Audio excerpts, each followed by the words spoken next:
Right, so it's high time for us today to kick off with our final episode of In Conversation with Choices, where we get to the nitty-gritty of languages. And it's my honor and pleasure to welcome both Professor Rodrigo Borba and Dr. Angela Zottola as our experts, who will be casting their insights and shedding a bit of light on conspiracy theories and how applied linguistics can actually aid conspiracy theory sort of detection, but also dismantling and also kind of, combating. I hope so, at least. Before we kick off, however, I just wanted to give you a rough idea of who my guests are today. So Rodrigo Borba is a professor of applied linguistics at the federal state of Rio de Janeiro. And Angela, she is a researcher in applied linguistics at the University of Turin. Now, before we, as I said previously, get to the nitty-gritty of today's episode, can you briefly tell us a bit about your journey of becoming a professional applied linguist? Angela, would you like to make a start on that? Sure. First of all, thank you for inviting us.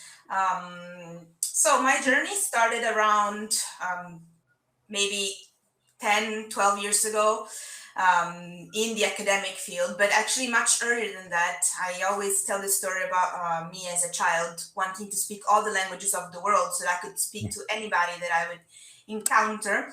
That didn't really work out as planned, but it got me to studying foreign languages and literatures at uni, where I discovered linguistics, and that was one of the most interesting modules for me to attend, and just got me thinking about language and how we can really understand what's beyond what we see and the words and the way that we use them. And that's where really everything began, because after my studies, I decided to continue with my postdoctoral degree. And I was interested in looking at how these courses work at different levels and how these are used to construct someone's identity, basically. Individual identity, group identity, community identity. And I got really interested in the field of gender and sexuality because when I was thinking about my PhD project, there was a lot of discussion around these kind of issues, and especially here in Italy, where I must say the discussion is not very forward thinking at the moment, and it wasn't either when I started thinking about my PhD. I was just interested into looking into this area to try and understand a bit more about it. So that's how my journey started, and then continued in this field. And obviously, I started exploring other topics as well, but going back to gender and sexuality, queer linguistics is always the core of my research. And I have not very recently, but it seems recently, but in 2020 started working at the University of Turin. So right now I'm still there, hopefully will be there for a while and continue on working on these issues, and also trying to connect with the department where I work, which is a department of political science. So I tried to include kind of research from also sociology and political science as well, mainly topics that are connected to these other areas of research. Yeah, that's, I think. Brilliant. Thank you so much for that. Yeah, it seems like you're a super busy person, trying to squeeze as much as possible, right, into a 24-hour day. Right. Rodrigo, how about yourself? What's your story? Yeah, well, first of all, thanks for inviting me and Angela for being at your show. It's very exciting to to be talking to Angela again and to you, because Angela and I have been talking for have been having research relationships for a while now. But my journey into linguistics was a little bit unexpected, I would say, and due to a series of happy coincidences. Like 23 years ago now, you can see I'm going like gray. So 23 years ago now, I was starting my undergrad course in English, English literature and linguistics. And at the same time, I also started doing some volunteer work at a NGO whose main job was to do safe sex education and prevent HIV/AIDS, and sexually transmitted infections. So I was doing both things at the same time, but I was much happier as a volunteer at the NGO and not very much happy as an undergrad student, because I was first interested in literature, but then my literature classes didn't really dialogue very much with the things I was doing in my everyday life as a volunteer and as an activist too. And then in 2002, Porto Alegre, that's the city where I am from, in the very south of Brazil, was starting to prepare for the first World Social Forum. So it's that left-wing economic event counter to Davos, and that was the first one.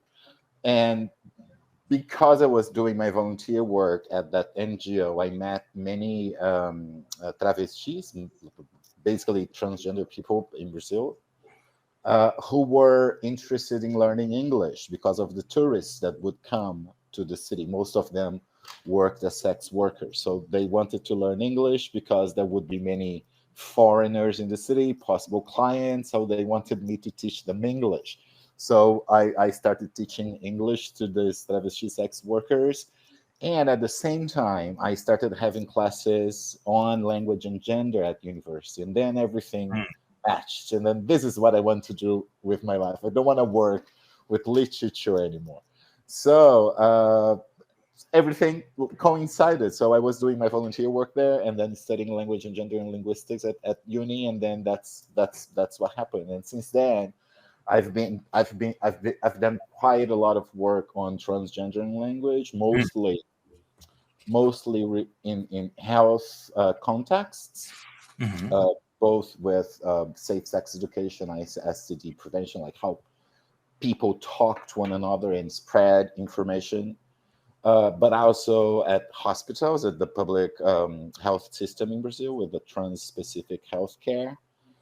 So basically, I recorded interactions between doctors and trans people who wanted to have hormone therapy or surgeries, and then I analyzed the interaction, basically identifying communication problems, transphobia, and then started working with the doctors with workshops telling, look, this is what you do, and this is not good, and this is not proper healthcare, and things like that. And more recently, because Brazil has been going through a roller coaster of a political crisis, especially since 2016, when the first female president of the country was impeached for no reason at all, and then the far right started to get very strong. So I started to pay attention to the language of the far right. So that's also the connection between that's also the connection with my interest in language and news and discourse, and also fake news and conspiracy theories, because they are very much linked to the far right and how it stir up moral panic about any possible change in society, or what changing the society in the kind of society that they like. So that's how I became a linguist. Right, lots of happy coincidences, as you said yourself, Rodrigo. Right, I mean, from what you're saying, we can actually get an idea of linguistics that basically runs counter to the stereotype linguist, sitting in an armchair and thinking about different grammatical constructions, syntax on the one hand, stylistics, morphology, pronunciation, whatnot, right? So one of the aims, one of the goals of these series is to kind of, dispel this myth of a linguist being a person just interested in the structure of a language, right? So, how is applied linguistics or sociolinguistics or critical discourse analysis different from this very stereotypical view of linguistics? If you could, talk a bit about that. Yeah, can I start? Yeah, absolutely. I think the main difference, it's not just a stereotype, right? There are linguists who do that. Actually, many linguists who do that.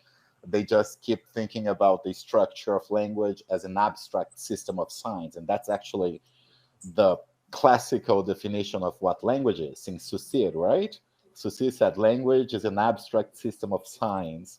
And then different levels of the system are studied by different kinds of linguists. So the sounds are studied by phonologists and things like that.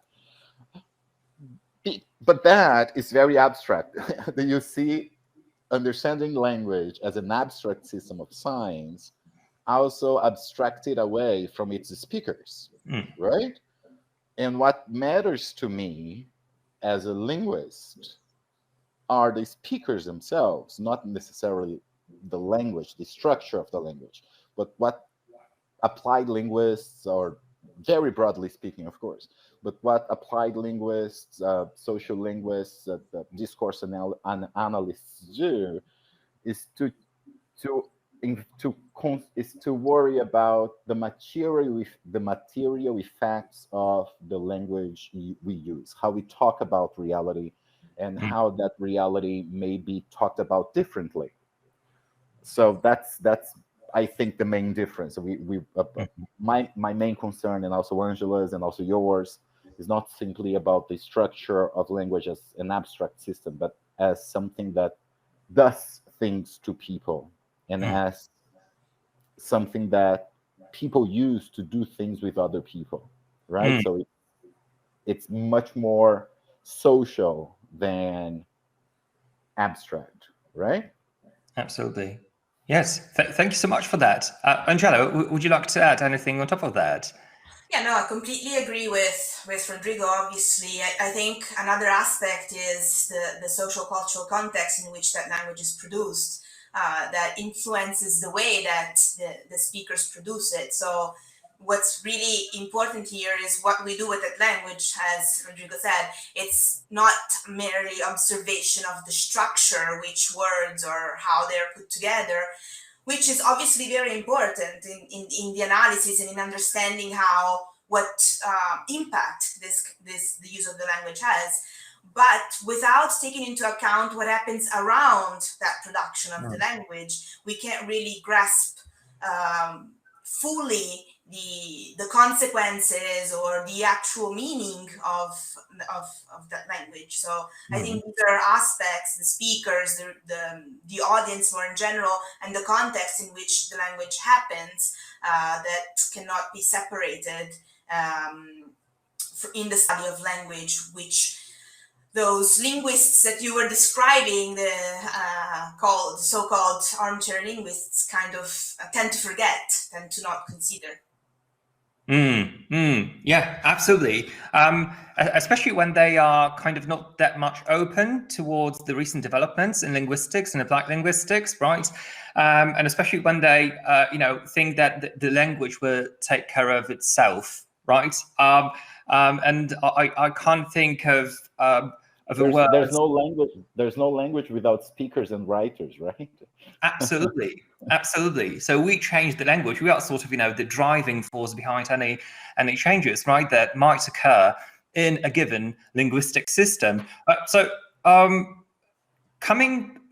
Narrowing the perspective down a bit to fake news, to conspiracy theories. It's, our meeting today is a really great follow-up to a meeting I had with Kate Power when we talked about fake news, the different tools that we've got. at our disposal to debunk fake news and, to unveil the truth behind those fake news. Today, however, we want to focus on conspiracy theories, and especially conspiracy theories in the post-truth world. I do think that, conspiracy theories permeate every country, every nation, every kind of, community of practice, and everybody, whether they are aware of it or not, that they have encountered conspiracy theories and have been willingly or unwillingly kind of, intertwined within the workings of those conspiracy theories, right? But let's start with the basics, shall we? And, in your view, what is a conspiracy theory? What does it do to us? What does it do to the society overall? Angela? I'll go first this time.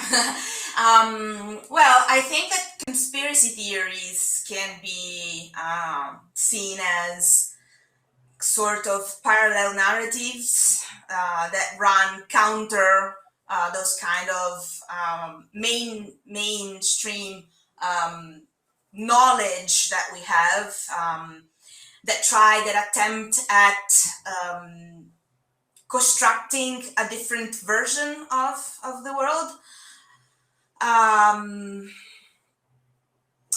and run along mainly.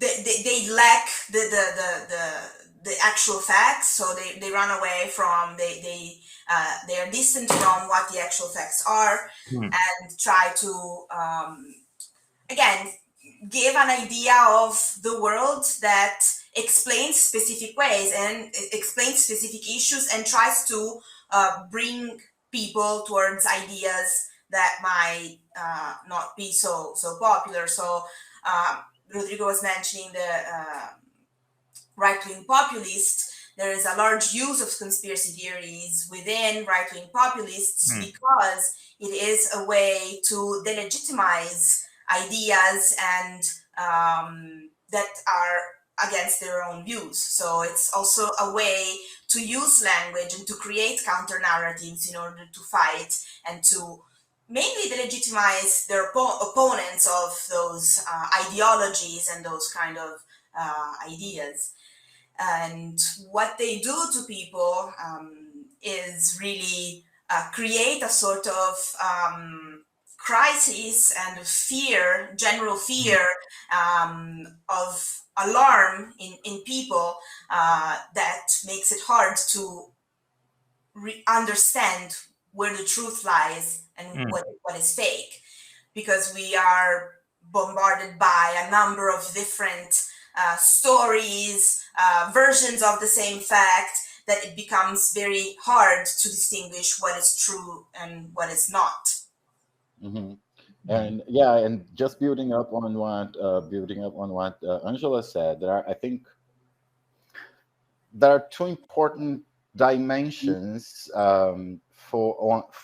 within conspiracy theories. One that is more psychological, the other is more linguistic. I think the psychological, not social psychological one, is that conspiracy theories, they usually run bias confirmations.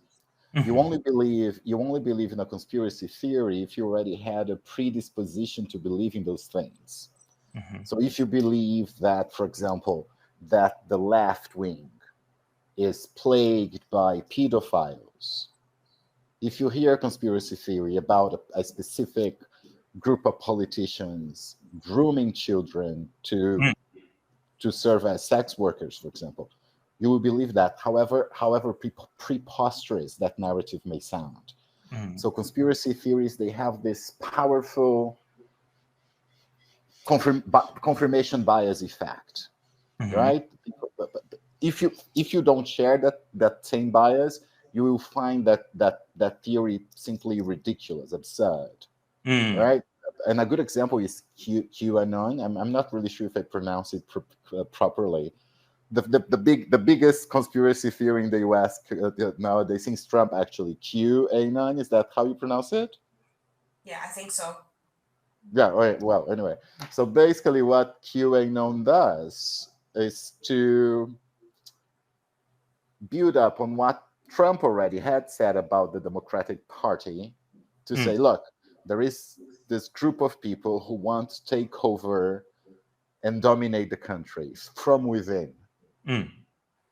And they use actually real facts that they while they invent some facts, those new facts that they invent are based on facts that actually exist. For example, the Pizzagate scandal. I don't know if you have heard that. No. So when Hillary Clinton was a candidate running against Trump, there was this conspiracy theory circulating in the US that they called Pizzagate. And according to this conspiracy theory, Hillary Clinton, the Clintons, and other Democratic Party leaders, they ran a pizza parlor in somewhere in the States. Actually, the pizza parlor exists, and that pizza parlor was just a facade for a child grooming ring. See, so there are things that are actually facts. So Hillary Clinton exists, the leaders of the Democratic Party exist, the pizza parlor existed, but of course it was never used as a facade for a child grooming ring. And there was lots of news that people went, like demonstrators went to the pizza parlor to put it down, to destroy it. It was quite violent. Right? So there is this, and so that's the psychological dimension of it. Like the conspiracy theories, they have an important bias confirmation effect. In that sense, no one is free from believing in certain conspiracy theories. While the right and the far right, and especially far right populists, they have become experts in circulating certain conspiracy theories. That is also true for the left, but not as intense. But that doesn't happen as intensely as it happens with the far right. But linguistically speaking, what makes a conspiracy theory is that you have three elements to it. First, you have the conspirators, those who conspire to do something bad. Then you have the plot. So what the conspirators plan to do and how they plan to do it. And then there are the good people who will be able to stop the conspirators from achieving their plot. Right? And that also overlaps with conspiracy theories confirmation bias, because if you don't agree with this terrible plot that the conspiracy theory puts forward, you're not part of the conspirators. You're part of the good citizens that will be able to save the road from the bad people, right? So there is an identity issue also there. That's why people believe in conspiracy theories, and that's why I think we should not dismissing their belief is not strategically smart. Because they believe in conspiracy theories for certain reasons. And I think one of the things that allows conspiracy theories to circulate so intensely is that our reaction to the people who believe in conspiracy theories just to dismiss them as stupid. And then of course they will never hear what we have to say. Right? And it's not been working out too well for people who wanted to dismiss those conspiracy theories, right? Casting away those who are part or those who are actually firm believers in those conspiracy theories. If you just cast them away as the less intelligent, the less inquisitive ones, right? It's simply not going to stop the conspiracy theory from circulating. But from what you both were saying, it seems that there is a strong emotional attachment, that there is this emotional component to conspiracy theories that somehow overrides the logic behind it all, right? Or the lack of the logic behind it all. So I guess that's also one of the mechanisms that is there, and it's being sort of, played by those powerful actors behind conspiracy theories. But also, Angela, in your introduction to an edited volume on conspiracy theory discourses, this is the thing that you've noticed together with your colleagues, that casting away people who are active in disseminating those theories, and casting them away as people believing in bad science, or simply being paranoid, just simply stupid. It doesn't pay off, does it?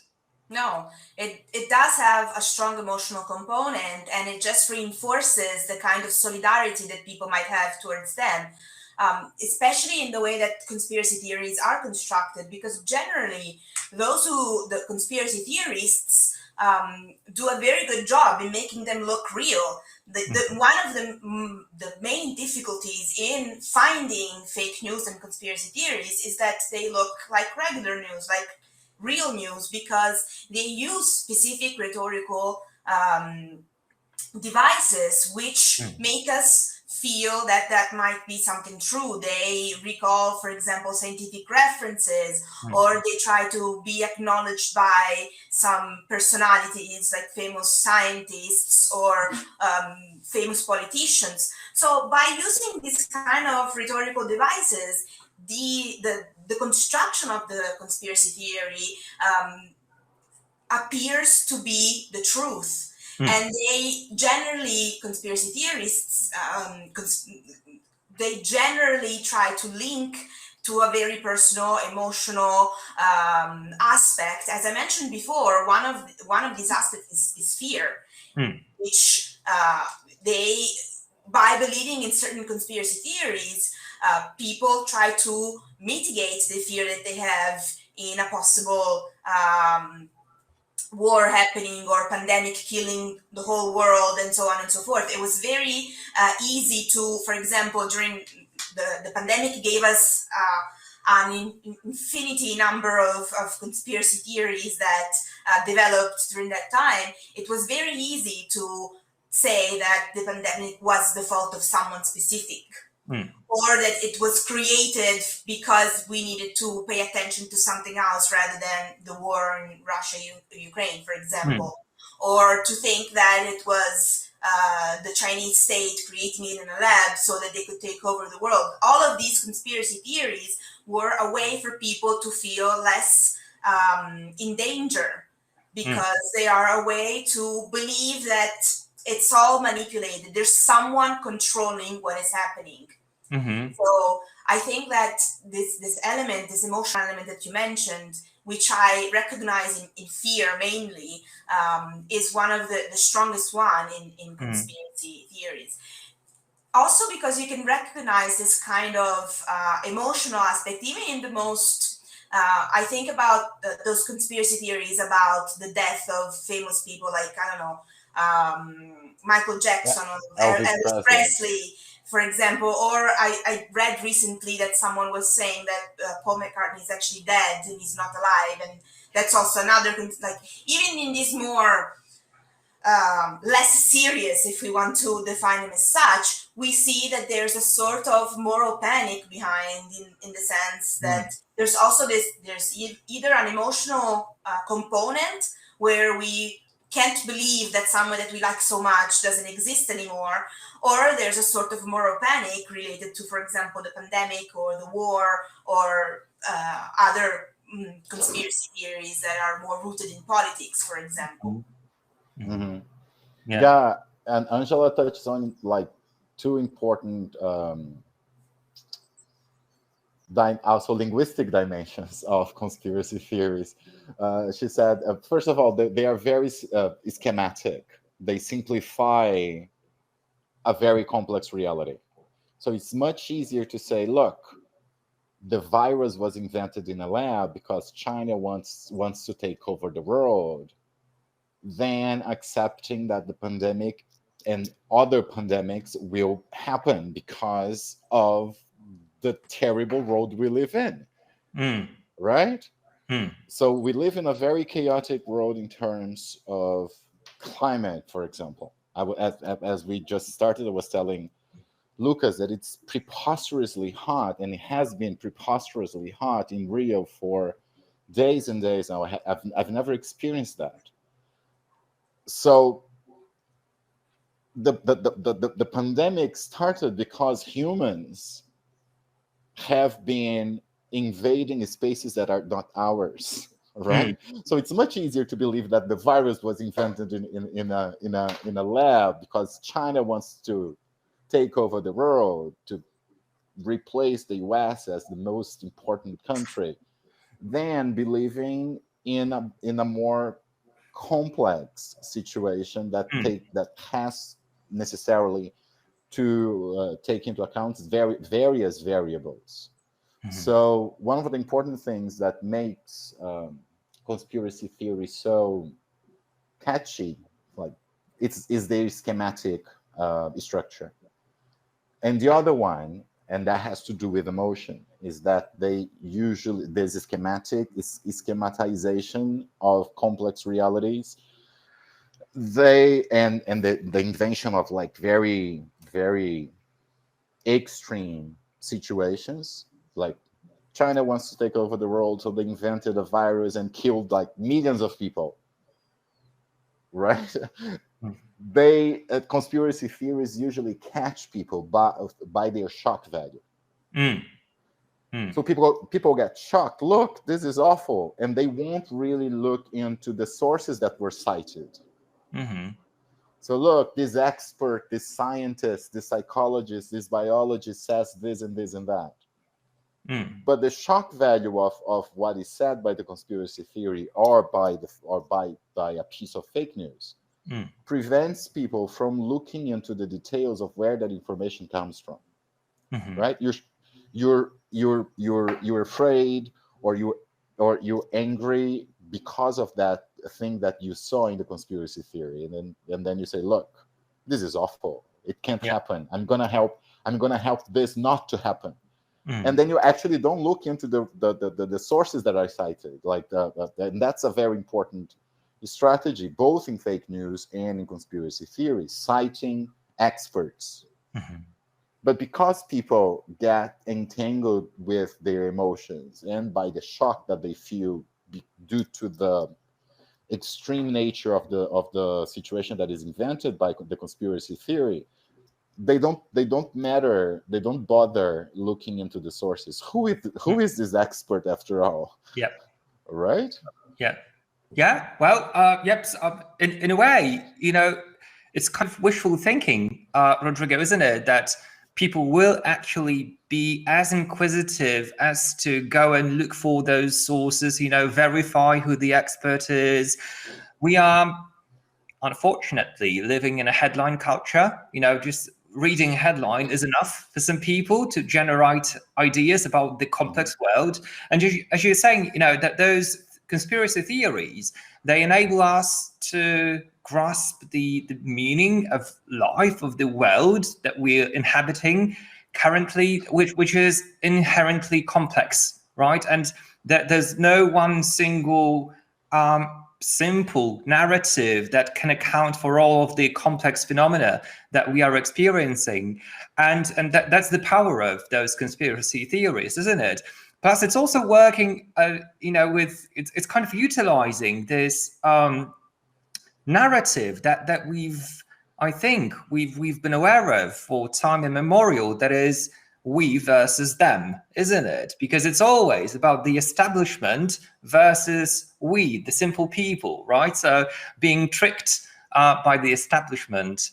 Can you, briefly tell us, in your experience as linguistic researchers, what kind of tools does applied linguistics offer us, to to dive a bit deeper into those conspiracy theories and sort of dismantle them. And instead of casting away those people who believe in those theories, being able to kind of, elucidate and tell them, okay, well, listen, this is not the way you think it is because, right? So what are the linguistic mechanisms behind those conspiracy theories, and how we can also use those mechanisms and tools in order to bring a bit of justice to our reality. Yes. Should I start again? Yes, absolutely. More than welcome to. Well, first of all, I think that this is a more general, that goes beyond conspiracy theories. I think more in general, it's of the utmost importance that we introduce in education some kind of focus on language. Because today we, as you said... Sorry to interrupt you, Angela, but not some kind of focus on language, because the language is taught at schools, right?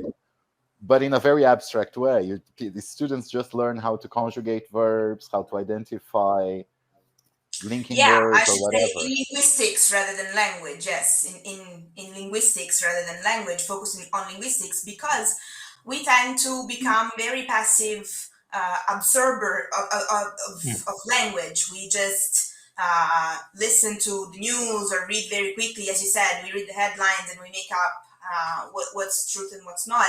And it's really hard to go beyond those simple words. So I think applied linguistics gives us the tools to understand that there's more beyond the words. There is a sort of meaning that runs behind, and that actually influences the way that we think. This was one of the concepts that intrigued me the most when I was starting to approach the world of linguistics, and was that of understanding beyond those words. As discourse analysts, which go away from just observing the words that are put together, I think that discourse analysis and critical discourse analysis are among the methodological and theoretical approaches that are most interesting for the study of conspiracy theories, because they take into account all those aspects that we mentioned at the beginning. So who is producing the language, where the language is being produced, and for what purpose. So I think that being able to position the text within these kind of broader systems helps understand the real meaning behind given words. But also the way in which applied linguistics can help us focus on the way, for example, more specifically, how given verbs or adjectives are used in different ways to communicate things, to communicate different meanings. So we can use the tools of applied linguistics, of language analysis, to uncover those kind of patterns where the connotation of given verbs or adjectives or nouns has a hidden meaning.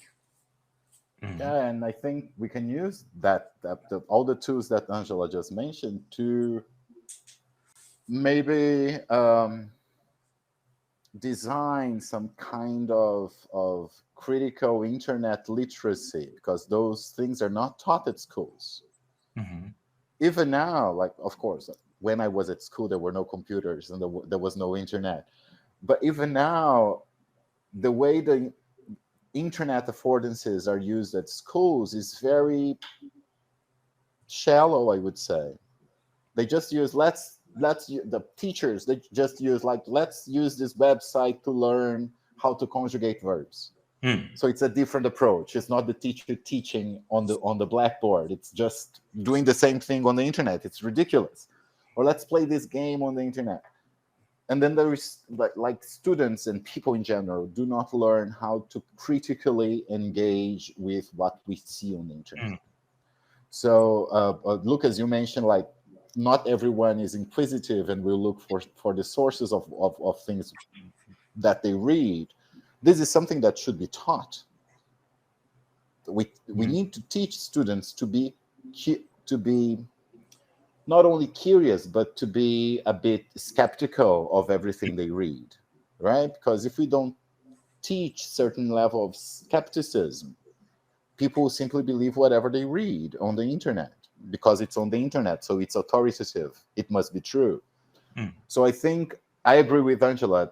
Like, schools are the way out. We need to teach people linguistics, of course, because that is that will help them see that language is not simply structure. Because basically in Brazil, that's what teachers teach: the structure of Portuguese, subject, verb, complement, and things like that, passive voice, active voice.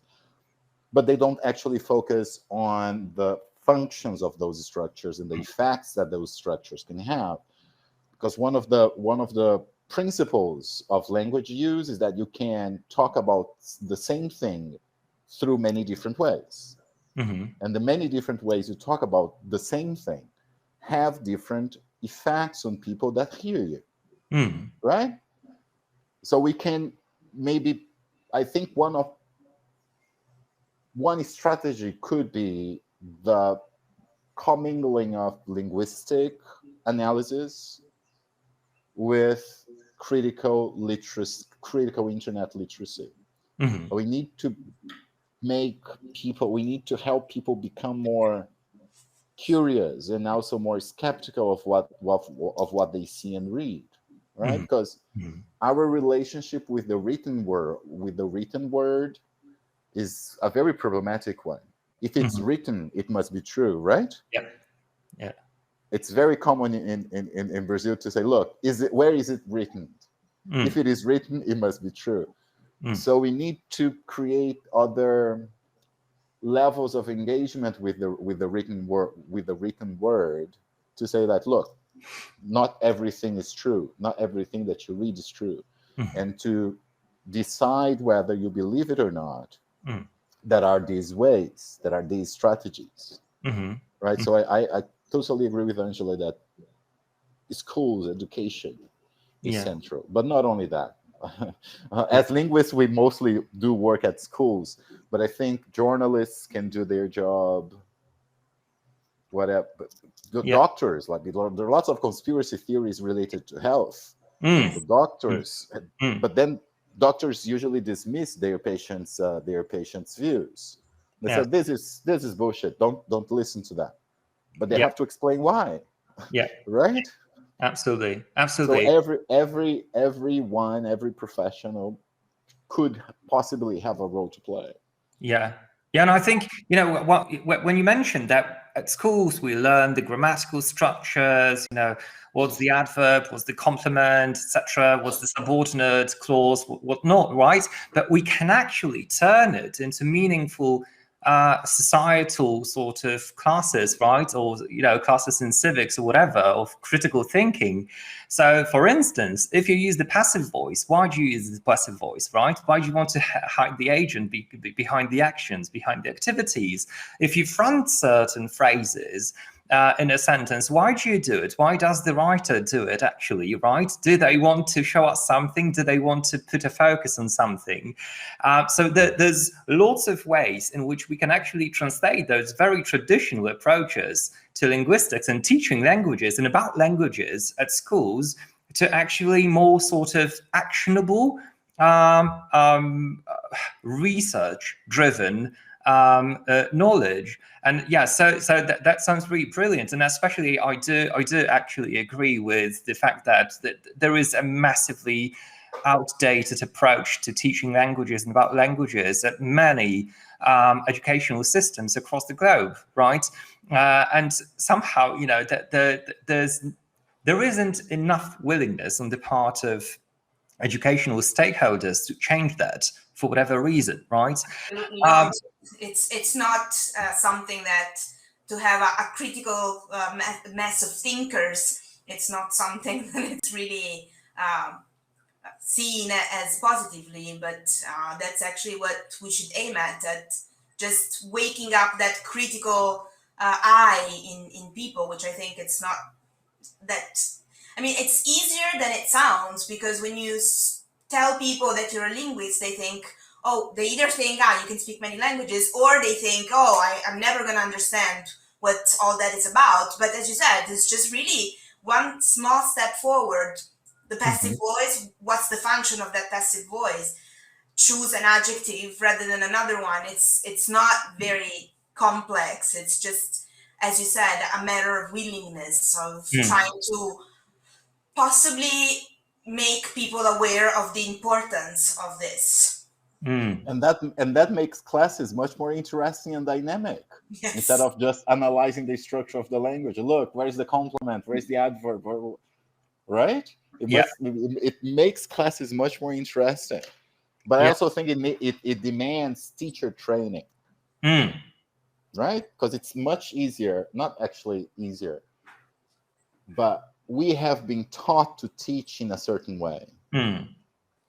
And whenever you have to learn new tricks, it's hard.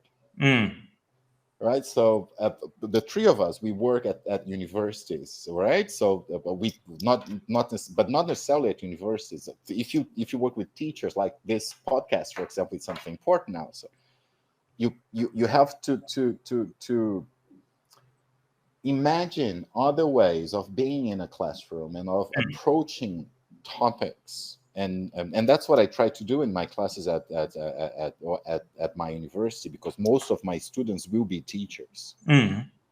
So I can't simply teach the way that I was taught 20 years ago, because it's a different world with different demands, with different students, right?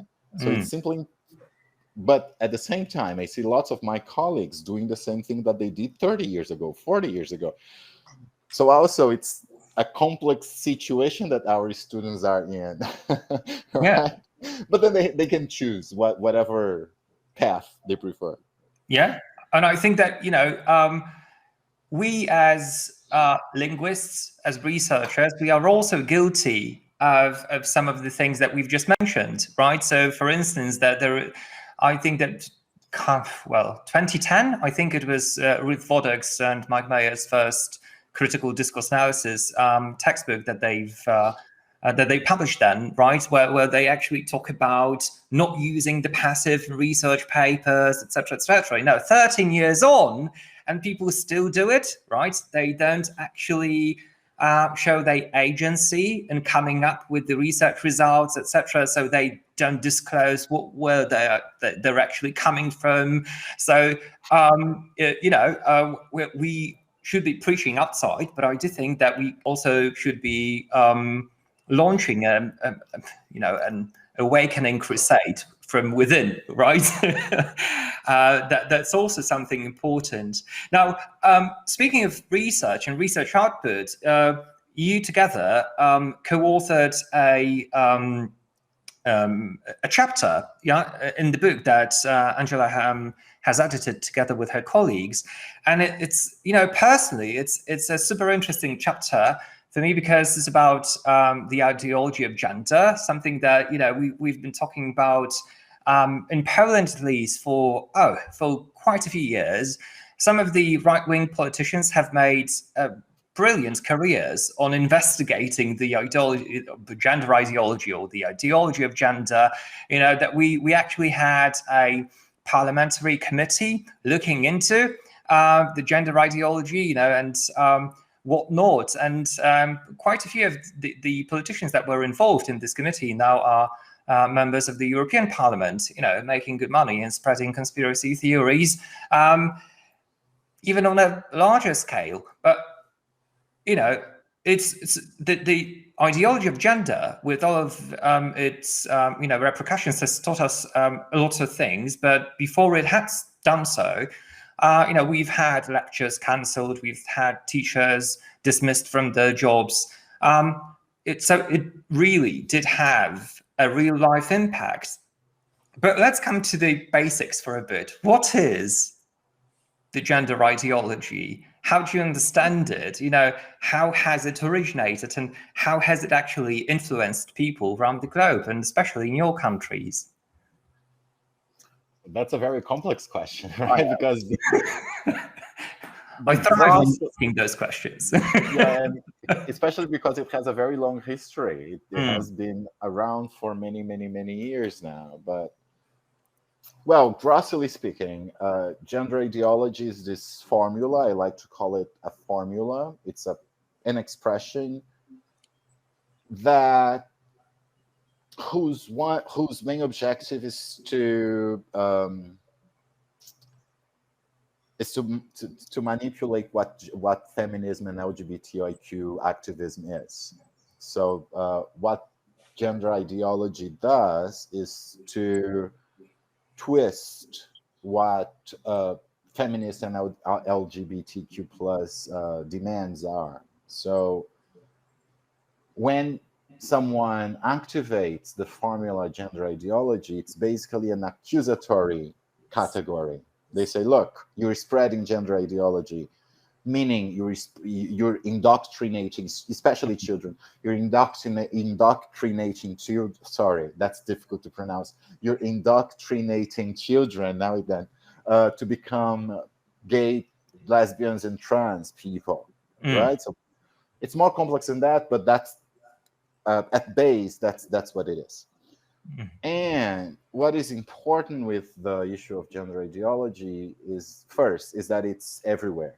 It's in Brazil, it's in Italy, it's in Poland, not everywhere, but many places.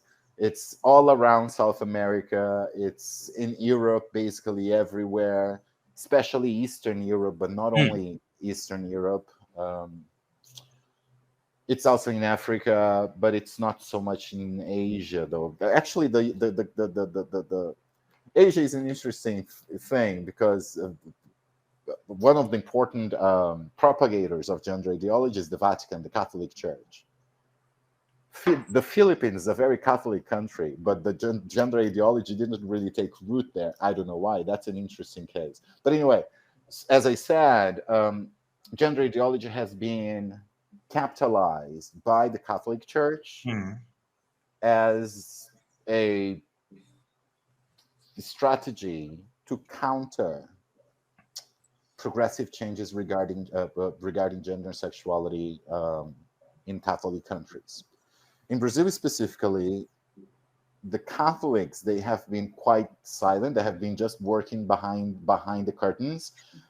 The people who actually took on to the streets and made lots of noise were the evangelicals. And that's an interesting case because the evangelicals and the Catholics, they hate one another. But because of gender ideology, they connected. But of course, the Catholics were very smart. They just instrumentalized the evangelicals. So they stayed behind the curtain and said, look, we have nothing to do with this. It's those crazy evangelicals who are shouting at the streets and burning effigies of Judith Butler. But as in Polish, in Brazil, we also have had very material effects of the gender ideology for people who were accused of being gender ideologues. Teachers lost their jobs, for example. When we had a far-right government, Bolsonaro, the minister of, what was the name of the ministry? It changed now. It was the Minister of the Family, Women, and Human Rights. The minister was this woman who was also an evangelical pastor, and she included gender ideology as a category that could be denounced in a hotline, in the government hotline that people use to tell the government that human rights are being breached. So, for example, you could call the hotline and tell, look, my teacher is spreading gender ideology, and that would start a federal government investigation on you. Right? So it had this conspiracy theory. It is a conspiracy theory, and that's what Angela and I wanted to say, because nobody said that nobody had said before us that it was a conspiracy theory, and then we just wanted to say, look, it has everything it needs to have to be a conspiracy theory. So let's call it what it is. And that's what we wanted to do. And because and another important point that I started mentioning in my talk is that it's transnational. It's everywhere. And what is interesting is that while it is transnational, it crosses borders. It changes very little in local countries. Sometimes the names changes, like in Polish, it's the LGBT ideology, right? No. It's ideologia gender. So it's basically a word for word translation. Yeah. Oh, cool. But now they are saying trans ideology. Yeah. But what is interesting is that while it travels transnationally, it changes very little. There are some adaptations here and there, but it changes very little. In research that I did with Helen Sonson, we just noticed that in most countries where gender ideology erupted, the main reason for its eruption was attempts to change school curricula, to make more inclusive school curriculum. So the schools were charged of spreading gender ideology and indoctrinating children. So that's basically what we wanted to examine in our research. And as Angela is a corpus linguist, that was very helpful, because then we build up a very large corpus of news in Portuguese and in English from the US to compare what was similar and what was different, and then we identified some strategies that are recurrent in both countries. But Angela, over to you. Can you tell us a bit about your corpus linguistics findings, and how you utilize those tools to arrive at the results that you arrived at? Yeah, sure. So that was actually interesting to see how there are many differences in the two countries, Brazil and the US, and we hopefully will be able to add more countries to this list as soon as me and Rodrigo can get to work on more data that we have collected. But basically what we did was we used corpus linguistics tools to try and highlight those patterns. We started from identifying what are the features of conspiracy theories more in general, and we tried to see if those features were also within the corpora that we collected.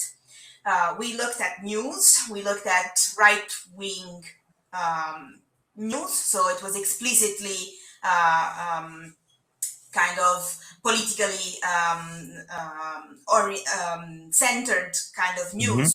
We weren't looking at general news, but we looked specifically at outlets that define themselves as right-wing to see what kind of strategies they were using. And in this sense, what emerged was, and here I like to quote Rodrigo to say that gender ideology is a floating signifier.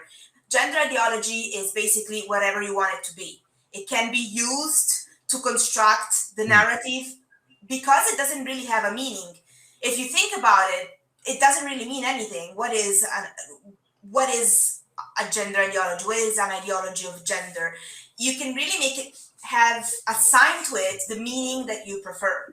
And that's how it was used as in the construction of anti-gender conspiracy theories. So in analyzing the data that we've collected in Portuguese and in English, we basically found the same type of strategies through the use of collocation analysis and dispersion analysis. We looked at the occurrences of conspiracy, of gender ideology and ideologia de género in Portuguese, and what happened before and after this phrase, to see what were the recurrent patterns around the use of the phrase. And very similar results in English and in Portuguese highlighted, for example, the scientific rhetoric that we mentioned before used around it. So a lot of the scientists said without really saying who the scientist is and how that research was conducted. Or this doctor mentioned, or the psychologist, for example, there was a lot of talk about children, and the American Pediatric Association was mentioned, but the data was always very when this scientific references were made, everything was always very unclear. Scientists were mentioned, statistics were mentioned, surveys were mentioned, but there's no references. Where is this statistic coming from? Who's this scientist? Where was this actually studied? The other, for example, the other strategy that we found was the use of what we defined as thematic bundles. Basically, gender ideologies was put together with other topics that are usually used in conspiracy theories. So left-wing, Marxism, environmentalism, communism, we would see this list of things and gender ideologies thrown into that. No real link between, for example, environmentalism and gender ideology. The link was not explicit, was never made explicit. It was just thrown in there just to create this kind of sensationalist narrative rhetoric where people were saw one thing, connected to one thing. Maybe a person knew what or was not in line with or didn't like the word communist, and that word communist became associated with gender ideology. The word ambientalism or environmentalism was associated to gender ideology. So there is this kind of associations between controversial topics, if we want to define them as such. This was one of the other type of strategies that we found in both corpora, and also this endorsement by institutions. Because there was a continuous reference to the government. For example, in the Brazilian data, Bolsonaro was referenced many times, which at the time of when the data was collected was the president. So if the president says something, then there must be something true about it. Obviously, we all know that the ideologies put forward by Bolsonaro are more than problematic, but if he won, it meant that a large portion of the population believed in him. So if these words were coming from the mouth of the president, then these words must be true. And going back to what Rodrigo was saying, so this kind of manipulation of the needs and fights and ideologies put forward by feminists and LGBT activists, the other kind of strategy that we identified is something we called intent reversal rhetoric. So it was kind of turning tables. It was narrating the story in a way that would put those marginalized communities, those people that were being discriminated, as the actual people who were discriminating, the perpetrators of the discrimination. And for example, this was done through the accusing trans people of being pedophiles, for example, or talking about the so-called trans lobby or gay lobby, this supposedly group of people who want to take over the world by controlling the behind-the-scene politics. And yeah, these were just some examples of what came out of our research and what allowed us to define gender ideology as a conspiracy theory. The fact that structurally, textually, if we look at the language used and how it was used, it is comparable to every other conspiracy theory that we know of.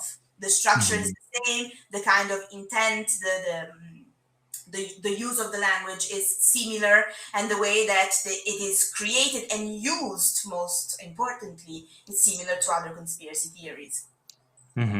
It's so scary that, you know, most of the findings that you've just mentioned, they resonate with the Polish reality so strongly. You know, it's as if you were actually talking about a research done on the Polish language. And, you know, it only testifies to the fact that it's a transnational trend, transnational conspiracy theory, like, you know, putting on different masks. So thanks a lot for that. You know, kudos to actually, you know, doing this research. You know, I think it's much needed. It's a much needed tool, you know, when it comes to the challenges that we are facing in terms of, you know, kind of, you know, trying to say that, no, gender ideology is not a thing, you know, it's just a tool in the right-wing propaganda. But let's leave it aside for a second. And, we've been talking about people experiencing those conspiracy theories, this massive emotional attachment to scaremongering and the fear that incites in people, right? All of the anxieties that come along with it. It's obviously a trend nowadays to atomize the information outlets or the news outlets, right? We've got social media, which run on algorithms that actually kind of, put us in information silos or informational bubbles, filtrating the information that we want to get, right? But now I do think that we're kind of facing a different reality with generative artificial intelligence, right? And it's, as one of my previous guests, Joshua Pease, who's very much into Gen AI, said, garbage in, garbage out. So it depends, on everything now will depend on what goes into those large language models and what we could potentially retrieve from them, right? So it's going to be, I guess, yet another challenge when it comes to obtaining reliable, factual information. How do you see applied linguistics contributing to, a more higher quality information that we could potentially in the future retrieve from various Gen AI models? I know it's it's a bit far-fetched. I know, but do you have any ideas at this point? I don't know. I think corpus linguistics will be very helpful. Yeah, there are many groups of researchers trying to find, to create fake news detectors and kind of large language models that can be used, that can train software that recognize fake news and that recognize this kind of narratives. I'm not very optimistic, to be honest. I think that for as much as AI and all of this kind of new technology can be of help, I think that we still need a human brain looking at it. We still need a kind of filter that is more subjective rather than objective. And that's where the problem comes in, right? Because if the brain has no character, the brain behind the technology has no character and has spurious objectives, then AI will be a disaster. And that's actually what happened in Argentina now in the elections. There was lots of AI-generated political campaign ads that were like, I can't even describe them because they were so violent and so scary that you wouldn't actually want to vote. You would just want to, I'm going to leave this country. It's too horrible now. So I think the future is gloomy with AI. I don't want to be here until AI becomes a very big reality. I just want to retire and go somewhere else where there's no AI. But anyway. I think it's like what happened with social media, where things went, social media is an amazing resource. It allows people from all over the world to access news, to be part of a more mainstream conversation, to be present in places where they could never actually be. This also went in a very negative way. If we think about all the discrimination and the hate speech that we find online. And even in attempts of controlling this, if we think about the filters that we find on some social media that try to highlight when hate speech is present and things like that, all of these kind of filters can actually be overturned anyways. So this is why I'm not very optimistic, because I think that we're going to go in the same direction as social media, that can be used in a very positive way, but can also be used in a very negative way. And this, I think, it's going to evolve in the same direction. I'm of course only speculating, and I hope that someone will prove me wrong one day. But I'm not sure how. There's a part that there's a component where technology will be able to help us because of the way that it can process big, large language models and large amount of data. But I don't know to what extent it can actually be 100% useful in this sense. Yeah, so that's why I think it's urgent that we have critical internet literacy in schools right now. Right? Otherwise, we'll be raising AI kids that don't know how to deal with the thing in a critical way, and are even less skilled in thinking and critical thinking because there's no need to do certain things anymore because there's an artificial intelligence doing it for us. So I think in that sense, it's quite scary because it reduces even more the need for people to use their brains and practice this kind of critical thinking that we have been arguing for. Yeah. Shall we say that critical education is a must, is imperative currently, and we should be all kind of advocating for the inclusion of critical education and critical literacy skills, as you said, critical AI, critical internet skills into curricula worldwide, and I guess hope for the best. Yes. Right, Rodrigo, Angela, thanks so much for joining me today. I couldn't have imagined a better final episode of the second series of In Conversation with Choices than talking about such important things as conspiracy theories and ways of dealing with them. Thank you once again for being part of this. Thank you. It was a pleasure. Absolutely. Right, thank you, guys. I mean, it's been a very interesting conversation, and Rodrigo, you were I think that you alluded to a derivative of the gender ideology in Poland. That was the LGBTQI whatever ideology, right? And it was especially prominent in the presidential elections 2 or 3 years ago, where the current president of the Republic of Poland said that LGBTQ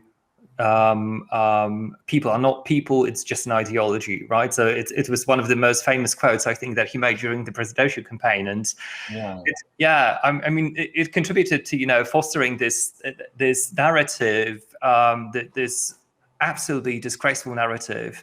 And it's actually caught up, and people did use it quite a lot. So everywhere. In Italy too, in Brazil, it's everywhere. It's like fungus. Yeah, it is.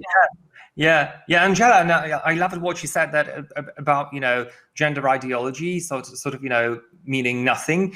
I do remember talking about this in Vienna back in 2018. And I basically called the gender ideology as an empty signifier, a kind of a linguistic vessel that you can pour all of the evils from the perspective of the Catholic Church into that, and it's going to resonate with people quite well because it doesn't mean anything to them really. It's very difficult to It means whatever they don't like. Yes. And they don't agree with. Yes, and it's terrible. It's really terrible how how people actually can get manipulated by that. And I guess as I said, we can just hope for the best, can't we? With gender. Yeah, it's not looking very good here in Italy. It's really, really bad. My wife is going to adopt our son next week. Because that's the only way that she can recognize our son. Oh, you can't get married there? No, we are married, but children cannot be on the birth certificate. There cannot be two parents of the same sex. It's against the law. So she has to adopt him. So the only way to legally recognize him as my wife's son is to adopt him. Oh, So awful. we are doing, it goes against everything that we believe in, but we are doing it because we need some sort of, It's pragmatic. Of course. legal Of course, you safety. need to do it. Yeah. Of course, Yeah. you need to do it. And that's how bad things are getting here in Italy. It's really, really, really, we keep getting, for example, in my university, we have had several times the police come in and hit students that are protesting. 2 days ago, 2 of my colleagues who were trying to stop the police from hitting students were hit as well. So there's a climate of repression that is unbelievable. I've never seen this before in my life, and I'm so sorry. really, really bad. Yeah. But Yeah. I'm lost for words, really.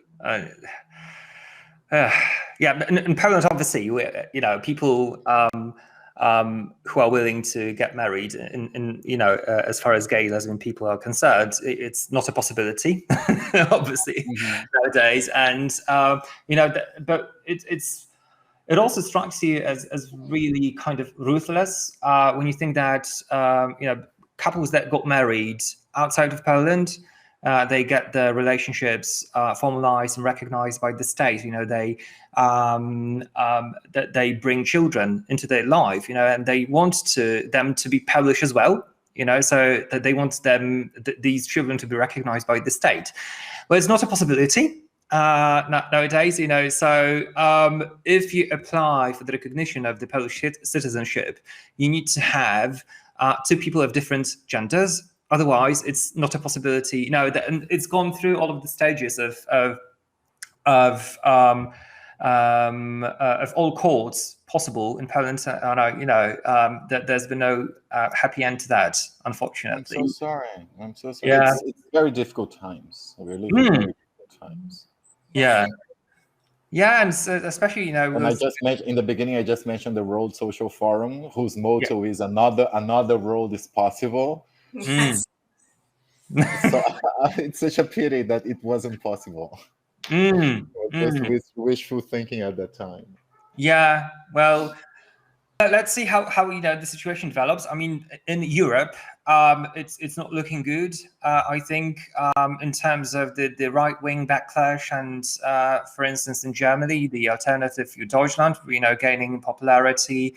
In Poland, we've got the extreme right-wing Konfederacja also in the parliament, and they actually got a vice speaker of the lower chamber of the Polish parliament now for the first time in history. You know, we've got we've got France, yeah, and I guess that the person that I mentioned, she's going to run for president, right? We've got Italy, obviously, and you know, the right wing government. So, and there's this right wing backlash wave is just going through, and Argentina, obviously, you mentioned that, Rod, right? That's been horrible to learn that he actually won those elections. You know, I was like, oh my God. It's going to be total destruction. The country is already in rags. Yeah. Their economy is destroyed. Yeah. It's 1,000. It's 1,000 pesos for $1. Can you believe it? Wow. It's 1,000 pesos for $1. It was like if you had €1 for $1,000. It's ridiculous. Their economy is already in rags. I don't know what happened. They are going. The country will be destroyed. There will be no Argentina in a few years. I mean, yeah, their currency has never been stable, right? But what's happening now? No, I went to Argentina in 2010, and it was €1 for 5 pesos. 5 pesos for €1. 5 pesos, €1. Now it's more than 1,000 pesos for €1. Oh my God, it's crazy. I mean, folks, I really need to go to the loo. Yeah, absolutely. Once again, thank you so much. Thank you. Yes, I'm very sorry that we, you know, kind of finish our conversation with those gloomy considerations. But yeah, I mean, fingers crossed, and let's stay in touch. Once again, thanks a lot for participating. I can't wait to see it online. Yeah. Thank you. Have a nice day. Yes. Bye-bye. You too. Bye. Bye.